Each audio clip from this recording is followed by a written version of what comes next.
Le désir, cette force intérieure qui nous pousse et nous définit, est une constante de l'expérience humaine. On le perçoit souvent comme un élan unique, une impulsion monolithique vers ce qui nous manque. Pourtant, cette vision simplifiée masque une réalité bien plus nuancée et complexe. La vérité est que le désir est loin d'être uniforme. Il se manifeste sous une multitude de formes. Ces différentes expressions de nos aspirations ne possèdent ni la même origine, ni la même portée, ni les mêmes conséquences. Toutes les envies ne sont pas égales et ne méritent pas la même attention. Comprendre la source de nos désirs devient alors une démarche essentielle. S'agit-il d'un besoin fondamental, d'une aspiration émotionnelle ou d'une quête de sens plus profonde? Une introspection sincère nous révèle souvent des strates insoupçonnées. Il est tout aussi crucial de saisir la nature spécifique de chaque désir. Distinguer ce qui est vital de ce qui est futile, ce qui nourrit l'âme de ce qui ne fait que combler un vide momentané, représente un discernement précieux. Ce travail de classification évite une confusion interne délétère. L'objectif de cette exploration est double. D'abord, il s'agit de prévenir cette confusion, ce brouillard qui obscurcit notre jugement et nos choix. Ensuite, cette clarté fondamentale nous permet de cultiver une existence plus riche et véritablement épanouie. Une vie plus consciente de ses propres mouvements intérieurs est une vie dirigée avec intention. En identifiant les ressorts de nos désirs, nous reprenons les rênes de notre cheminement personnel. Cela nous offre une boussole interne plus fiable. Nos désirs n'opèrent pas sur un plan unique, mais se déploient à travers des strates distinctes de notre être. Cette distinction est fondamentale pour une compréhension approfondie de notre psyché. Ignorer ces niveaux, c'est s'exposer à des frustrations récurrentes. Le premier plan, le plus palpable, est celui des désirs physiques. Ces aspirations sont intrinsèquement liées à nos besoins corporels, à la survie et au bien-être primaire. Ils constituent le socle de notre existence. Ils englobent les nécessités fondamentales de notre corps. Manger, boire, dormir sont des exemples évidents qui répondent à des impératifs biologiques. Leur satisfaction est indispensable à notre intégrité physique. La faim est un désir physique puissant, nous poussant à chercher de la nourriture. La soif nous oriente vers l'eau, source de vie. Ces pulsions sont primordiales et universelles chez tous les êtres vivants. Le confort, qu'il s'agisse de chaleur, d'un abri ou d'un repos bien mérité, relève également de cette catégorie. Il vise à maintenir notre corps dans un état optimal, à l'abri des agressions extérieures. Le besoin de sécurité physique s'y rattache. Les plaisirs sensoriels, comme le toucher agréable, une saveur exquise ou une mélodie apaisante, appartiennent aussi à ce plan. Ils sont directement liés à la stimulation de nos sens et procurent une satisfaction immédiate. Ils ne sont pas de simples caprices. Le deuxième plan est celui des désirs émotionnels. Ceux-ci ne concernent plus la survie du corps, mais l'épanouissement de notre âme et de notre cœur. Ils sont le reflet de notre nature sociale et affective. Ils gravitent autour de la connexion humaine et des relations interpersonnelles. L'être humain est un animal social, et nos émotions nous poussent à interagir, à partager et à tisser des liens. La solitude prolongée est rarement une aspiration profonde. La reconnaissance est un désir émotionnel puissant. Être vu, valorisé et apprécié pour ce que nous sommes ou pour ce que nous accomplissons nourrit notre estime de soi. Elle est essentielle à notre équilibre psychologique. L'affection, qu'elle se manifeste par l'amour, l'amitié ou la bienveillance, est une soif profonde de notre être. Nous recherchons la chaleur des liens, le soutien inconditionnel et la tendresse partagée. L'amour est un moteur universel. Le sentiment d'appartenance, la sensation de faire partie d'un groupe, d'une famille, d'une communauté, répond à un besoin fondamental. Il nous ancre dans le monde et nous confère une identité collective. Nous ne sommes pas faits pour vivre isolés. Enfin, le troisième plan est celui des désirs mentaux et spirituels. Ce sont les aspirations les plus élevées, celles qui touchent à notre quête de sens, à nos valeurs et à nos idéaux. Ils transcendent le physique et l'émotionnel. Ces désirs nous poussent vers la signification de l'existence. Pourquoi sommes-nous ici ? Quel est notre but ? Ces questions fondamentales animent une quête intellectuelle et spirituelle sans fin. La recherche de la vérité en est une expression. Ils nous dirigent également vers nos valeurs profondes. L'honnêteté, la justice, la compassion, l'intégrité sont des idéaux que nous cherchons à incarner. Ces valeurs guident aussi nos actions et nos choix les plus importants.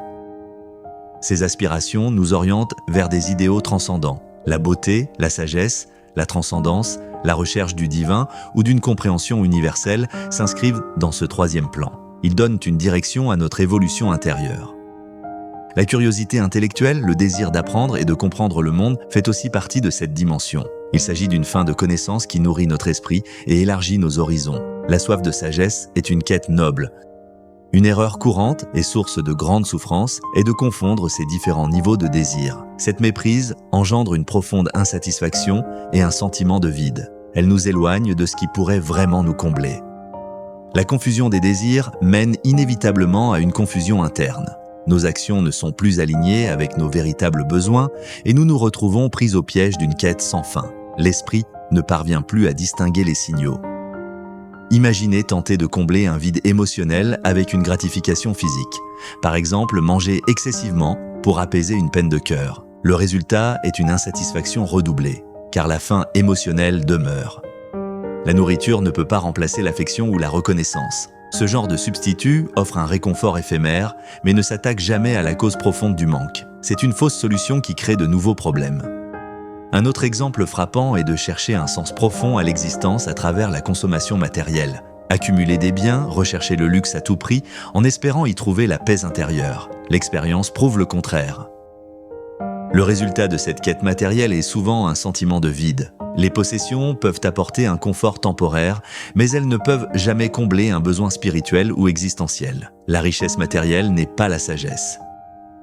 Le principe sous-jacent est clair. Chaque type de désir remplit une fonction spécifique et irremplaçable. Ils ne sont pas interchangeables. Ignorer cette distinction fondamentale est un chemin vers la frustration.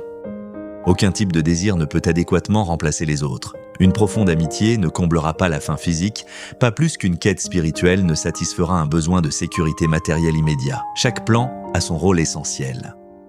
La clé de l'épanouissement réside dans la reconnaissance de la véritable nature de nos désirs. C'est un acte de lucidité qui nous permet d'agir avec intention et sagesse. Cette compréhension est une forme de liberté.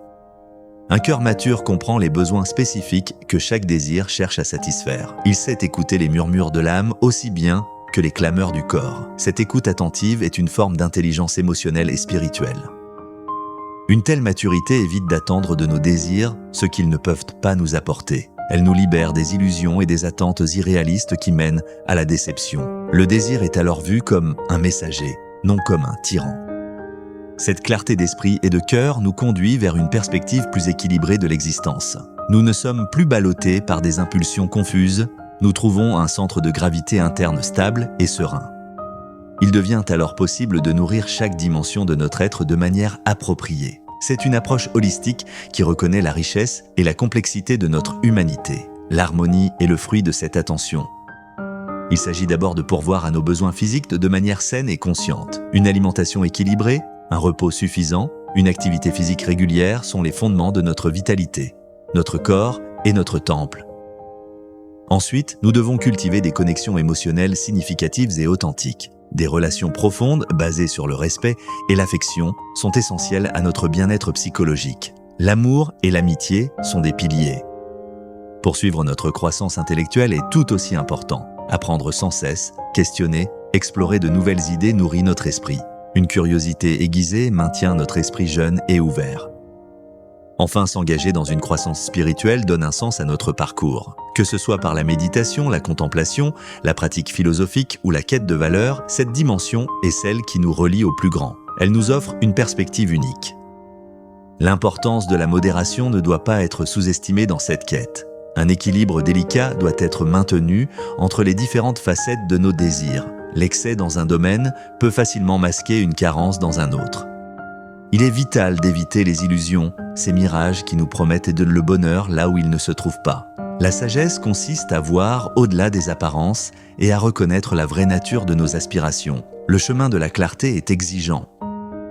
Ne pas surcharger un domaine tout en négligeant d'autres est un principe fondamental. Une personne qui ne pense qu'à l'accumulation matérielle risque d'ignorer sa vie émotionnelle et spirituelle, s'appauvrissant ainsi profondément. L'équilibre est la clé. Comprendre et adresser les diverses formes du désir permet de construire une vie intentionnelle. C'est un art de vivre qui demande observation et persévérance. C'est un travail continu sur soi, profondément enrichissant. Cette approche cultive une relation plus lucide avec nous-mêmes et avec le monde. Nous cessons d'être des marionnettes en haut de nos impulsions. Nous devenons des architectes conscients de notre propre existence, capables de discernement. Elle mène inévitablement à un chemin de vie plus équilibré et harmonieux. Chaque partie de notre être reçoit l'attention qu'elle mérite. L'ensemble de notre personnalité s'en trouve enrichi et apaisé. Le résultat ultime est une satisfaction profonde et durable. Cette satisfaction ne dépend pas des circonstances extérieures, mais d'une adéquation interne entre nos aspirations et la manière dont nous y répondons. Elle est la marque d'une vie accomplie. Et au-delà de la satisfaction, cette démarche nous conduit vers une paix intérieure inestimable. Une paix qui naît de la connaissance de soi, de l'acceptation de nos multiples désirs et de la sagesse de les honorer chacun à leur juste mesure. C'est le prix de la clarté.